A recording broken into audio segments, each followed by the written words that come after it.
Hey, it's Chris Cupp over here at Smart Debt Services. This is the first episode of What Would You Do, where we're going to look at a behind the scenes process of someone's situation that we talked to and kind of look at our thought process and what we did to help them pick a strategy to actually get out of debt. Over at Smart Debt Services, we use a three-step process. The first step is identifying what your monthly cash flow is, which means is how much money can you actually afford to pay off your debt.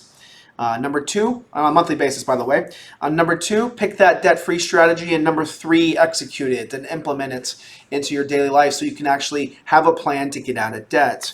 The first person that we're going to talk about today is a lady that we spoke to who was in a situation where, she had 7 credit cards. The one thing that she always talked about and the one thing that she was having a difficult time with was paying these 7 credit cards on time every single month.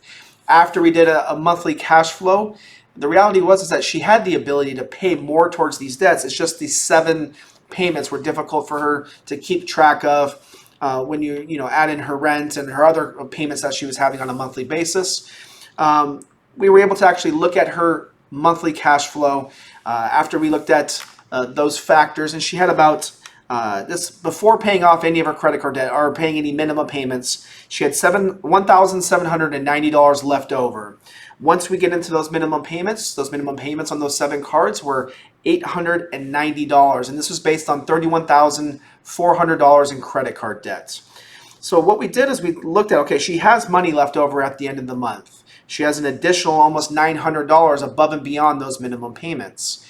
We were able to get her approved for a personal loan. In this case scenario, the personal loan was a little bit high on the interest rate. It was 13% for 60 months. The payment to that personal loan was $819 a month. But we can also use a different method. So we go into that process of, okay, we know how much money she had left over at the end of the month. She was having a difficult time keeping up with those 7 payments every single month. We consolidated that into one payment. We went into our second process, which is picking a strategy. In that process, we also can pick another strategy. She has the additional amount of money left over of $900 a month. If her main focus, she could do 2 things. Number one, she could just stick in that $819 a month for 60 months and she's done with that debt. Or she could have gone to like a snowball method or just adding that additional $900 a month towards that loan, and it would pay off that debt even quicker, probably within half of the period of time, where she would save tremendous money on interest, and she would be completely out of debt. And that's the main focus for her, was getting out of debt. So it's going to be on her, of course, to make that decision. Does she want to keep that extra $900 and put it into savings? Our suggestion, of course, is to pay off that debt as fast as possible, because we believe that these debt payments are robbing her from the income that she has. She would have an additional $1,790 every single month if she had no debt whatsoever that she'd be putting into a savings account and investing that into something in the future. So, speaking with her, we were able to come up with a solution. So we went through that 3-step process again. Number one, identifying how much she can actually pay towards her debt on a monthly basis.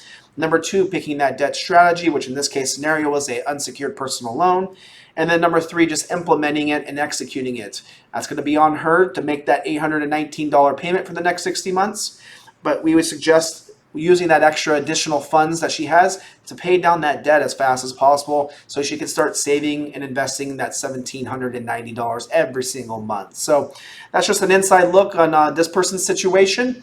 We're going to have more of these on a daily basis, so I hope you guys will enjoy them. If you have questions, feel free to leave some comments. Email us. You can email me at chris@smartdebtservices.com with any questions. Look forward to doing these for you on a daily basis. Talk to you guys soon.